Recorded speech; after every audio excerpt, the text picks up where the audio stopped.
All right, here's projectile motion in a nutshell. Hopefully it helps you refresh for the test. So projectile motion is motion in two directions, vertical and horizontal, and they're very different because vertical component is free fall, so therefore the object is accelerating. We disregard air resistance, and since we disregard air resistance, then vertically we do have acceleration of negative 9.8 meters per second, but horizontally we have no acceleration whatsoever, so velocity keeps constant horizontally. So the one common thing that connects the two directions, two parts of motion, is time. So when you solve problems for projectile motion, you are tying the two parts with the time, and therefore you're going to be either finding the time in horizontal motion or in vertical motion. So how do you find the time in the horizontal? There's only one formula that works. Delta x equals Vx delta t, and again, Vx is horizontal velocity only, not vertical. You can transform that formula into Vx equals delta x over delta t, or delta t equals delta x over Vx. Here's an example. Let's say my object traveled 90 meters horizontally, and I know that it traveled for 2 seconds. Then I can figure out my Vx dividing delta x over delta t. That gives 45 meters per second. What if, on the other hand, I do not know the time, but I know the initial velocity horizontal, and I know the displacement, so I take 90 over 15. That gives me 6 seconds. Now, how do I find the time vertically? In the example above, we had an object fall from a certain distance. And since it was launched horizontally, the initial velocity vertical was 0, so therefore my total formula for time squared is v initial delta t times half acceleration delta t squared, but since it was launched horizontally, there's no initial component vertical. So therefore from here, delta t is 2 delta y over g. So let's say it's 50 meters. Use that formula, and the displacement is downward, so therefore it's negative 50 times 2, negative 100 over 9.81. How do I find final velocity? If I have the object falling 50 meters with initial velocity of Vx, again, how do I find Vx? I find the time, it fell 50 meters, initial velocity vertical was 0, so that gives me 319 seconds. 90 meters of horizontal displacement divided by 319 gives me 28.2. That is my Vx right here, and it is consistent.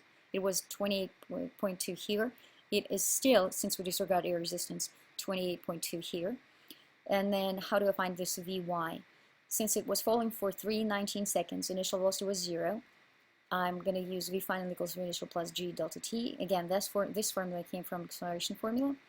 V initial vertical is 0, minus 9.81 times 319 gives me negative 31.3 technically, right? So 28.2 is this part, 31.3 is that part. My total velocity is going to be Pythagorean theorem.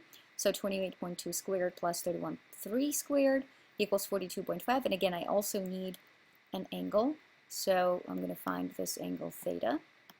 Angle theta is going to be inverse tan of opposite over adjacent, which is 31.3 over 28.2, 48 degrees below the horizontal.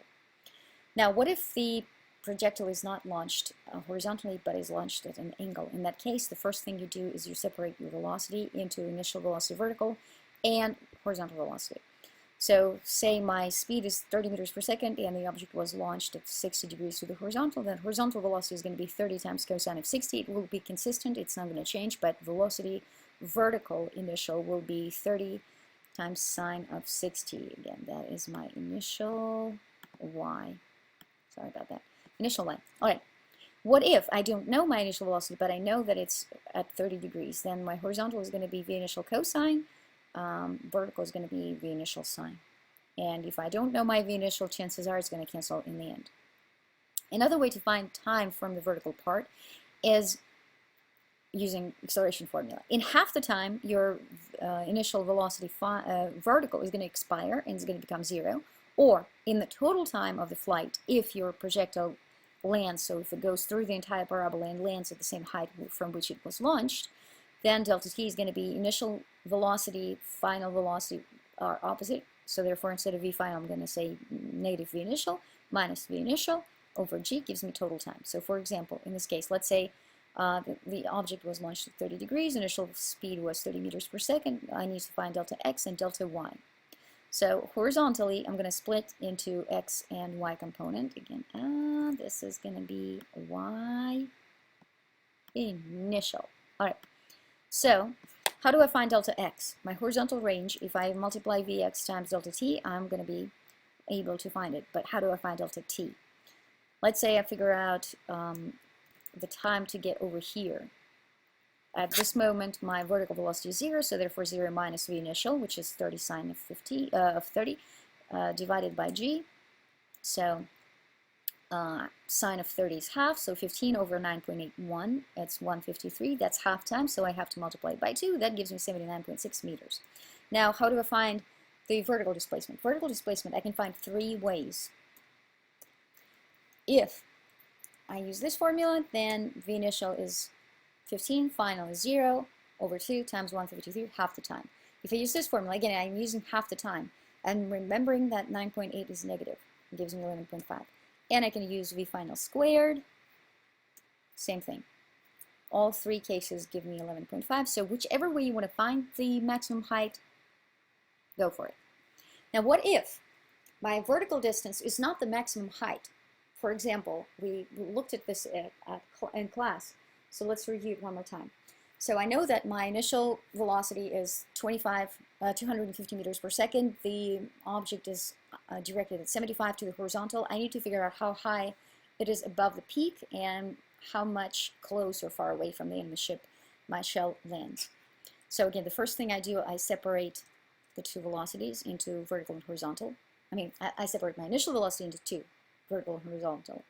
Then I'm going to say for the height of the peak, how high above the peak I'm going to be. First, I need to figure out how long it takes to get here. The time is going to be delta x over vx. Delta x from here is 2500. So 2500 over my vx, which is 250 cosine of 75, gives me 38.6 seconds. So it takes 38.6 seconds to get here. Then how high in the air is it? I'm using displacement, vertical displacement.